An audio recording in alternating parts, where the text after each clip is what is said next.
ongoing investigations on corruption. How do you respond to assertions that these investigations will eventually lead to your doorstep? Because number one, will eventually lead to your doorstep.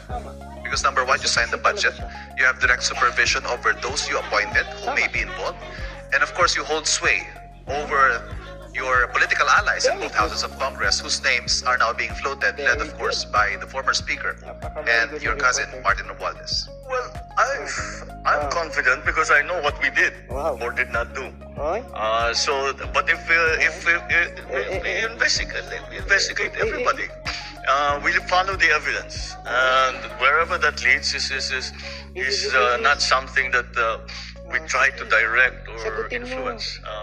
That's why we have the ICI. They are an independent commission, and that is their job. And their job is to follow the leads that they receive, and if necessary or if it is justified, that they will now recommend to either the Ombudsman or to the DOJ that cases be filed. So let them do their work. We do not interfere with what they do. Wherever it may lead, sinabi ko na nga yan, wala naman tayong tinatago, wala tayong palakas. I know that there are several, the opposition would love to bring me into this, to include me in all of this. But that's politics. That is not to do about corruption. That is to do about politics. Gusto nila akong tanggalin. Mga Lods, nasagot ba ang tanong? Ang tanong, anong masasabi mo, Mr. President, na naglilid lahat na ikaw ang punot dulo ng lahat? Kasi in the first place, ikaw naman ang pumirma. Di ba? Ikaw naman ang, kumbaga, huling pipirma sa budget. Ikaw din ang mag-a-approve. Ikaw din ang mag-veto. Tapos pansinin niyo yung sagot ni Mr. President. Yung sagot niya. Diba? Diba? Ang layo ng sagot. Kaya daw may ICI. Naleleko mo naman. Sige, iliko niyo pa.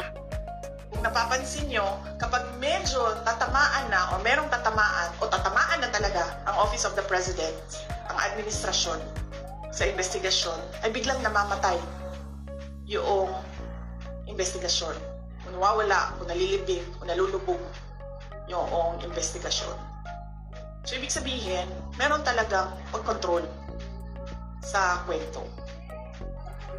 Regarding sa plano po ni bagong Ombudsman Remulla na hukayin niya daw ulit sa hukay yung formalities, sa tingin niyo may nilulutong narrative yung administration?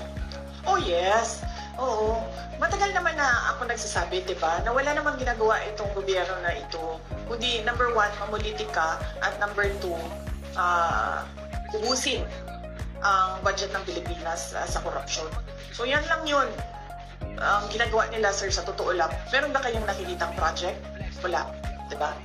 So ibig sabihin, wala na silang ibang objective para sa kanilang pagkaupo dyan sa administrasyon, kundi mamulitika, and ang end goal nila is perpetuation in power. Sinabi ko na yan noon pa. And paano nila gagawin yon? Ay syempre ubusin nila yung kaban ng bayan sa korupsyon.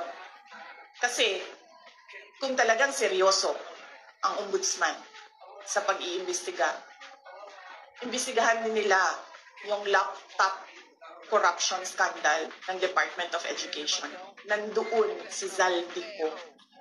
At alam ko yun dahil gumawa kami ng sarili naming investigation sa loob ng Department of Education noong ako ay Department of Education Secretary. May I just say na merong confidential funds na pumunta doon sa paghahanap ng ebidensya sa investigasyon na yun. Ano po naging involvement ni Saudi po dun sa laptop? SunWest ang contractor ng laptop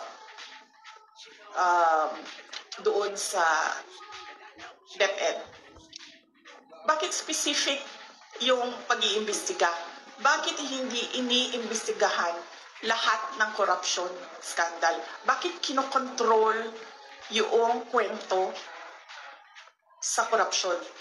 Bakit hindi nilalabas lahat ng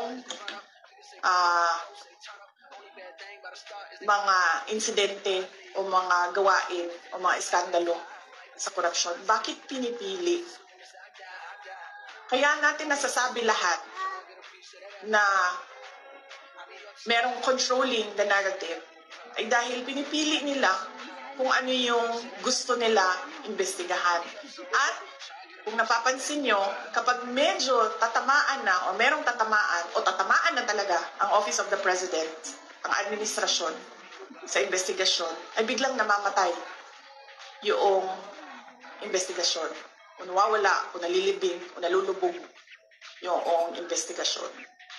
So, ibig sabihin, meron talagang pagkontrol sa kwento.